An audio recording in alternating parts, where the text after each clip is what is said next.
Welcome to this week's episode of Insight. During this week's show, we're going to cover three topics. The first one is going to be the ongoing illegal blockade of Artsakh by the Aliyev regime. The second one is going to be this manufactured crisis between Baku and Tehran. And lastly, we're going to go over comments made by EU High Representative Joseph Borrell about the ongoing illegal blockade of Artsakh.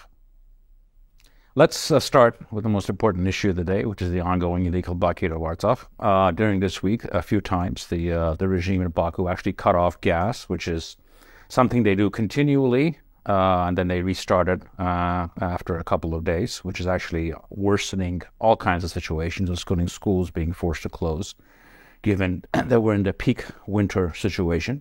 The food supply and other matters are getting worse, specifically when it comes to feed for animals, because one of the advantages that Artsakh has is the ability to feed itself via animal husbandry. Unfortunately, so much of that feedstock actually comes from Armenia.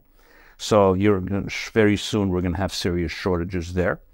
And what we're really looking at is, even though the Armenian government itself is frankly diplomatically very active in opening this road and putting pressure on the regime in Baku, frankly, whatever they're doing is not effective or is not enough. And I think part of the reason is I think they need to be a lot more aggressive in their language publicly. They need to be calling for an airlift, even if that's not realistic, or people have to say, no, you want to demand it and you want to ask for it.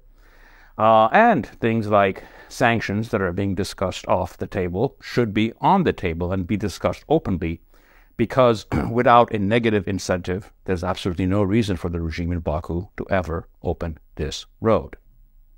Now we're going to move on to the second topic of the week, which is this manufactured crisis between the regime in Baku and the Iranian state. Last week, there was an embassy attack in Iran, in the Azeri embassy. All of this was frankly quite suspicious. If you look at the videos, there's a man who almost seems to be waved in by whoever the guard is up front. He steps in. There's actually no one at the front desk. There's a confrontation. He ends up killing one of the regime officials in the embassy, before he gets arrested.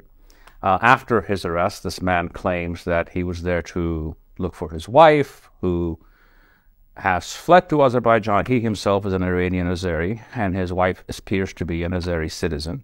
So all of this, frankly, looks ridiculous. There's no way to know exactly what this means, if this is essentially some false flag operation by the regime in Baku, or some lone nut acting on his own. It's very hard to tell.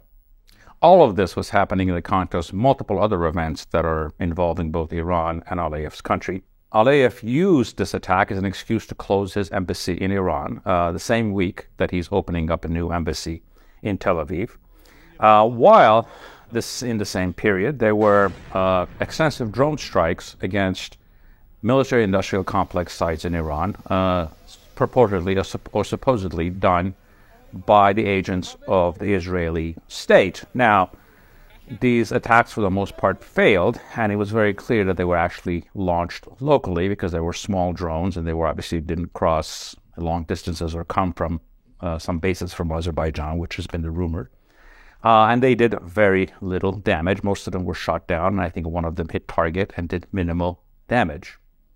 This was followed up by these arrest the usual suspects type of move that the Aliyev regime made, in which they arrested more than 30 people who they claim are agents of the Iranian secret services, masquerading as journalists working in Baku.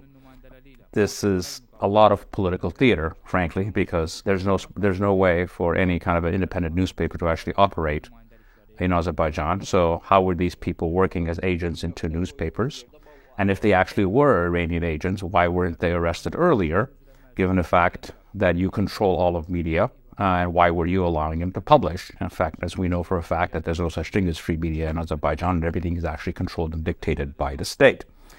In analyzing all of this, it is impossible to know if all of these things are connected or not. It's very hard given the nature of the two states. We don't know if this is connected or if people are using each of these items as a way to push their narrative. But if I was to guess, what this anti-Iranian dog and pony show is about changing the topic from a PR perspective. I don't think there's anything real behind this.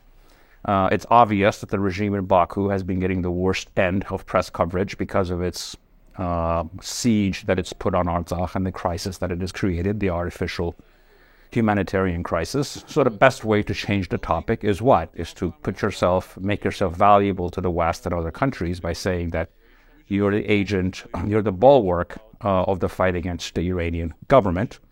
And nothing in the context of today, outside of being against Russia, will make you look better to the West than lining up against the Iranian state.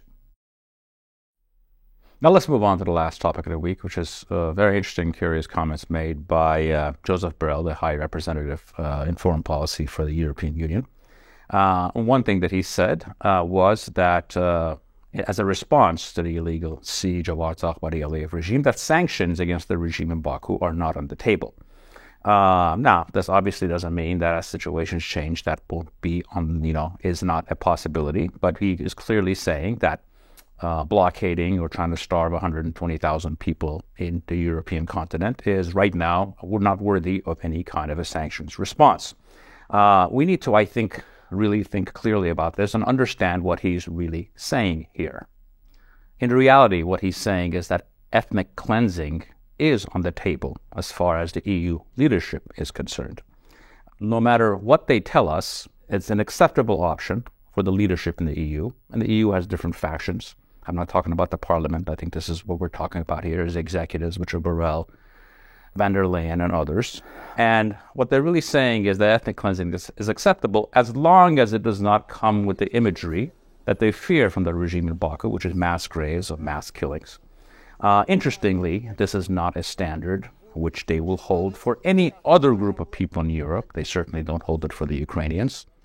They never held it for any of the Muslim populations in Yugoslavia or in Kosovo, but they hold it in our case. How do we know this? I mean, what is our proof and the assertion that we're making here is that in all talks, negotiations that have been going on since the end of the war, they have never once mentioned anything about the protection of the rights of the Armenians living in Artsakh, even within the confines of living within the context of the Aliyev regime. Nothing about their protections or their rights. They have been very clear about negating any rights that people in Artsakh have. Now, we might ask, why is this? Why this one singular standard for us where ethnic cleansing is an acceptable option for the leadership of the European Union, but it isn't anywhere else? I think there's a lot of underlying, complicated political situations that are very particular to this area and particular to this time frame, because they've sort of wedded themselves to this nonsensical notion that Aliyev's country is some kind of an energy alternative to Russia, which it actually isn't. That entire process is fraudulent once you know the nature of what Azerbaijan is actually capable of in providing energy to Europe. But I think there's actually an underlying philosophical issue here. And the underlying philosophical issue is not a pleasant one. And the fact that ultimately, no matter what they tell us, they actually see us as an inferior people, and an inferior people that is not worthy of the rights that they will assign to people who they see as peers. Let me give you a perfect example of this. Does anyone really believe that, for example, a dictator like Lukashenko had entrapped and was starving to death 120,000 Danes, Poles, Latvians, that sanctions would not be on the table? Not only sanctions would be on the table, the French Foreign Legion would be on its way to change the situation. Now let's step back here and understand how foolish all of this is, because as ethically and morally bankrupt as people like Borrell, van der Leyen, and others have been on this topic, and the fact that they have never called for any kind of a reprimand for the regime for its actions here. Let's understand how foolish these policies are, because we all know for a fact that the primary mission and the primary policy objective of both the European Union and the United States is to push the Russian state out of the Caucasus. That is commonly known and is no great surprise to anyone. And the fact is that the best way to push the Russian state out of this region is actually to internationalize the issue in Artsakh. Because the one trump card that the Russian state has is an ability to interfere or be a major play in Artsakh. The moment that the protections of people in Artsakh are the central become internationalized, and they're not a plaything between the regime in Baku and Moscow. Moscow becomes less and less relevant than every day that goes by.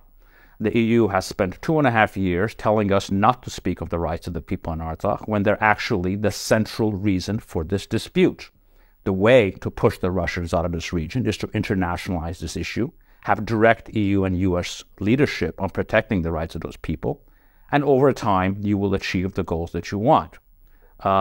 Because if you don't, you will actually get the opposite result, and you're going to have a situation where the Russian hand is going to become much stronger in this region.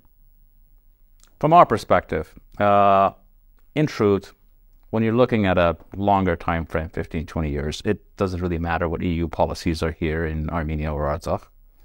The only thing that matters is what we do for ourselves.